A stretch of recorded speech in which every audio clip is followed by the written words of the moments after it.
Hello students, welcome back to my YouTube channel Geography Guru. आज के इस एपिसोड में हम डिस्कस करने वाले हैं क्लास 10th हिंदी की वर्कशीट नंबर 75 यानी कार्यपत्रक संख्या 75 को। इस वर्कशीट में हम बात करेंगे अपठित गद्यांश की। अपठित गद्यांश जो हमारे एनुअल एग्जाम का एक इम्पोर्टेंट महत्वपूर्ण भाग होता है। हम में से ज़्यादातर बच्चों को ये लगता है कि अपठित गद्यांश इसलिए दिए जाते हैं ताकि हमारे कुछ अच्छे अंक आ सकें, क्योंकि सबको आसान लगता है और हम आसानी से इसको कर भी सकते हैं। तो फिर ये परीक्षा में क्यों होते हैं? परीक्षा में होने का मतलब ये नहीं कि ये काफ़ी ज़्यादा मुश्किल होंगे या फिर हम कर नहीं पाएंगे, आसानी से कर पाते हैं।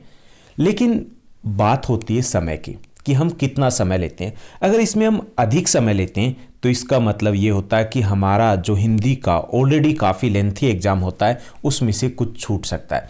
तो इसलिए अपठित गद्यांश करना उतना मुश्किल नहीं है। उससे ज़्यादा जो सही तरीका ये होता है कि हम कम समय में इसको करें। तो इसको करने का तरीका क्या होना चाहिए? तो सबसे बेहतर जो तरीका ये होता है कि हमें जो गद्यांश है उसको पढ़ने से पहले एक बार प्रश्नों पर नज़र दौड़ानी चाहिए, ताकि जो प्रश्न हमें लगे कि थोड़ा सा कन्फ्यूजिंग है 20 से 30 सेकंड में, उसको हम जब अपठित गद्यांश को पढ़ेंगे तो पेंसिल से अंडरलाइन कर पाएँ उसको, क्योंकि फिर उसके बाद हमारा समय बच जाता है। अगर हम पहले अपठित गद्यांश को पढ़ते हैं, उसके बाद प्रश्नों पर जाते हैं, फिर क्या होगा, दोबारा से अपठित गद्यांश के ऊपर आएंगे, उसको ढूंढेंगे। तो उससे बेहतर है कि पहले प्रश्नों को समझा जाए, उसके बाद अपठित गद्यांश है उसको पढ़ा जाए और उसके बाद उन प्रश्नों को हल किया जाए। तो चलिए आज हम प्रयास करते हैं अपठित गद्यांश है उसको पढ़ने की और उसको हल करने की। जैसा कि आप अपनी स्क्रीन के ऊपर देख पा रहे हैं, ये हमारी वर्कशीट नंबर 75 यानी कार्यपत्रक संख्या 75 रहेगा। हमारा विषय हिंदी है जिसमें हम अपठित गद्यांश है उसका अभ्यास करने वाले हैं। आज की दिनांक रहेगी 20 जनवरी 2021। प्यारे बच्चों, इस कार्यपत्रक में हम अपठित गद्यांश का अभ्यास करेंगे। नीचे दिए गए गद्यांश है उसको हमें ध्यानपूर्वक पढ़ना है और फिर नीचे दिए गए जो प्रश्न है उनका सही विकल्प है उसका चुनाव करना है। असमानता में अखंडता, विविधता में एकता। भारत एक ऐसा देश है जो विविधता में एकता की अवधारणा को अच्छे तरीके से साबित करता है, क्योंकि हमारे यहाँ पर विविधता पाई जाती है। भाषा, धर्म, रंग, क्षेत्र इत्यादि के आधार पर हम अलग अलग होते हुए भी हम सब एक हैं, हम सब भारतीय हैं। भारत एक अधिक जनसंख्या वाला देश है और पूरे विश्व में प्रसिद्ध है, क्योंकि यहाँ विविधता में एकता का चरित्र देखा जाता है। विविधता में एकता भारत की शक्ति और मजबूती है, जो आज एक महत्वपूर्ण गुण के रूप में भारत की पहचान करता है। विश्व में भारत सबसे पुरानी सभ्यता का एक जाना माना देश है, जहाँ वर्षों से कई बार जो प्रजातीय समूह वो एक साथ मिलकर रहते आए हैं।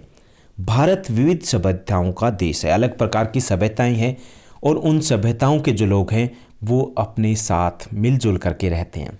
हमारे देश में लोग अपनी धर्म और इच्छा के अनुसार लगभग 1650 भाषाएं और बोलियों का इस्तेमाल करते हैं। इतनी अधिक विविधता शायद ही किसी देश में पाई जाती होगी। संस्कृति, परंपरा, धर्म और भाषा से अलग होने के बावजूद भी लोग यहाँ पर एक दूसरे का सम्मान करते हैं और साथ ही भाईचारे के ढेर सारी भावनाओं के साथ हम एक दूसरे से जुड़े हुए हैं। ऐसी विविधता में एकता कहीं और देखने को नहीं मिलती। लोग पूरे भारत की धरती पर यहाँ वहाँ रहते हैं और भाईचारे की भावना के द्वारा जुड़े हुए हैं।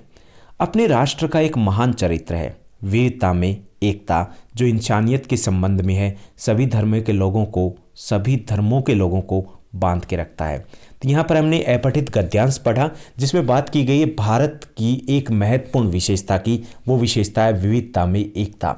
हम जाति, धर्म, रंग, रूप, क्षेत्र, भाषा इत्यादि के आधार पर अलग अलग होते हुए भी एक हैं, एक तरीके से जुड़े हुए हैं और हम में जो संबंध है वो भाईचारे का संबंध है।